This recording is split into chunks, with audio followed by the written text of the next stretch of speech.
3 वर्ष जेल दंड ता सहित 50,000 टंका जरिमाना देबा पड़िबो बोली कनेस्टेबल आको अरेस्ट करो। Sorry inspector, I am very sorry.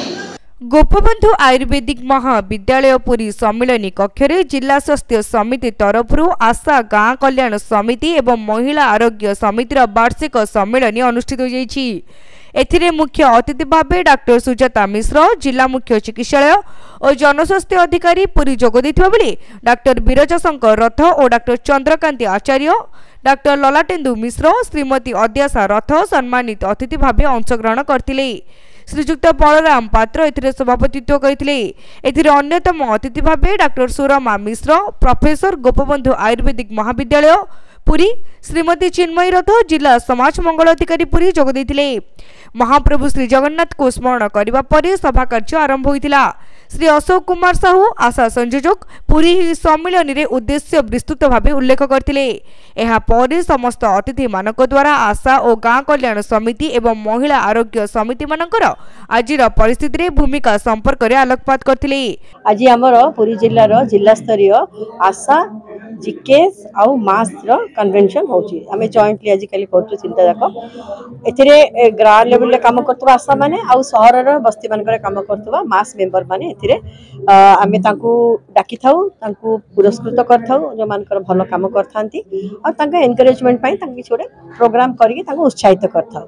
आज दिन हमर प्रति वर्ष आरंभ रे ही आमे एटा को करथाउ, कंडक्ट करथाउ सो दैट वर्ष सारा जो मानकर अचीवमेंट भलो हेइ थाए से मानकू आमे सिलेक्ट करिके एठी प्राइज दबो आ तांकू उत्साहित करबो। ता छडा हमर निजरो जहा तांकटू आशा आउ तांको लेवल जो से माने करिवा कथा से विषय भी हम तांको जानि।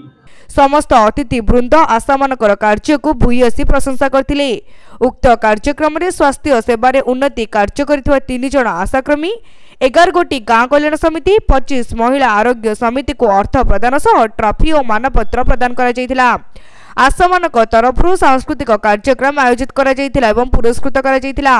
क्विज कंपटीशन करा जाय सठिक उत्तर दैथिवा व्यक्ति विशेषक मध्य पुरस्कृत करा जायतिला। प्रश्न आपनकर ठीक किंतु आमे एबेकार स्थिति रे आगरु गोटिए प्रकार एक्टिविटी मात्र आशा दीदी को कहउतला करिया पे एबे 64 प्रकार एक्टिविटी तांको दिया हलानी करिया पे किछि दीदींकर बयस अधिक हो गलानी सेही किछि जगह रे हमको असुविधा होची बेले बेले सब काम गुडा से परफॉर्म करि पारु नाहंती जोति पई कि किछि प्रोविजन मध्ये सरकार को तरफ रु कराई छि जदी को आशा दीदी 10 वर्ष काम करि सारतिबे आशा दीदी हिसाब रे आउ से चाहूतिबे रिटायरमेंट पाई ताहले तांको मध्ये 50,000 टका रो गोटे बेनिफिट दिया होची ता पर तांको जगह रे नुवा आशा सिलेक्शन करि काम करा होची। श्रीजुक्त टी नारायण राव जिला प्रकल्प परिचालक जड़ीय स्वास्थ्य मिशन पुरी एवं श्रीजुक्त विजय नायक जिला हिसाब रक्षक परिचालक जड़ीय स्वास्थ्य मिशन पुरी मंच परिचालना करथिले।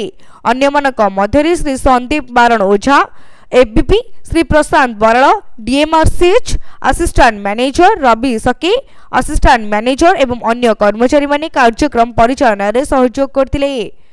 आशा माने 2005 मसिया रो आपण माने देखुचंदी प्रथमे मातृमूर्ति और शिशु मूर्ति हारो कमेया पय हम आरंभ करथिलु तो एबे वर्तमान से माने पाखापाखि 64 गोटी स्वास्थ्य भित्तिक कार्यक्रम से माने अंतर्भुक्त हेलेनी आ बहुत गुडे इंडिकेटर वर्तमान डेवलप कर सारलानी से माने इन्वॉल्व होबा द्वारा तो ये कार्यक्रम सबले जारी रहइबो आ से माने वर्तमान अविच्छेद अंग हो गलेनी स्वास्थ्य विभाग रो आ गाँ और स्वास्थ्य विभाग भितर से माने गुटे बड़ ब्रिज पर काम करछंती आ तांका लागि वर्तमान बहुत गुडे काम हमर। कैमरा पर्सन रवि जेना को सह सुधांशु करंग रिपोर्ट तीर्थक्षेत्र लाइव।